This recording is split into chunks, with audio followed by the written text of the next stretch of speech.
இப்போ ஃபியூச்சரில் பார்த்தோன்னா ஒரு சூப்பர் ஃபுட் கண்டுபிடிச்சிருக்காங்க. அதுவும் வந்து பால் தான். ஆனா அது வந்து நம்ம நினைக்கிற மாரி இந்த மாட்டு பாலோ, இல்ல பஃபலோ பாலோலாம் இல்ல. ரோச் மில்க்ன்றாங்க. சரி ரோச்னா என்னன்னு பார்த்தோன்னா, காக்ரோச் மில்க்ன்னு சொல்றாங்க. இது நம்ம கேட்கும்போதே, ஐய்யய்யோ! எப்புட்றா காக்ரோச்லேருந்து மில்க்கா? நமக்கு தெரியும் இன்சைட்ஸ்லாம் வந்து முட்டை தான் போடும். முட்டையிலேருந்து எப்படி பால் வரும் அப்படின்னு பார்த்தோன்னா, இந்த காக்ரோச் வந்து டிஃப்ரெண்ட்டானது.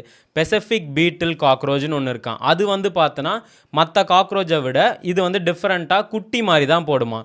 அதனால வந்து இது வந்து மில்க் ப்ரொடியூஸ் பண்ற கன்டென்ட் இருக்குன்னு சொல்றாங்க. 2016ல ஒரு ஜர்னல் ஒன்று ரிலீஸ் பண்ணியிருக்காங்க. இன்டர்நேஷனல் யூனியன் ஆஃப் கிறிஸ்டலோகிராஃபிலேருந்து. இந்த காக்ரோச் மில்க்ல பார்த்தோன்னா நார்மலாக இந்த பஃபலோ மில்கை விட 3 டைம்ஸ் கேலரி டென்சிட்டி அதிகமாக இருக்கு. கவு மில்கை விட 4 டைம்ஸ் அதிகமாக இருக்குன்னு சொல்றாங்க. மேபி இது ஃபியூச்சரில் நமக்கு ஒரு சூப்பர் ஃபுட்டாக வரக்கூட வாய்ப்பு இருக்குன்னு சொல்றாங்க.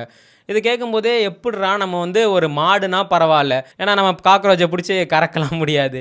அது இல்லாமல் இந்த காக்ரோச்சோட பால் எப்படி இருக்குன்னு பார்த்தோன்னா, அது இந்த குட்டிங்கெலாம் போடுறனால அது வயிற்றுக்குள்ளே பார்த்தோன்னா கிறிஸ்டல் மாதிரி ஸ்டோரேஜ் பண்ணிக்குமா.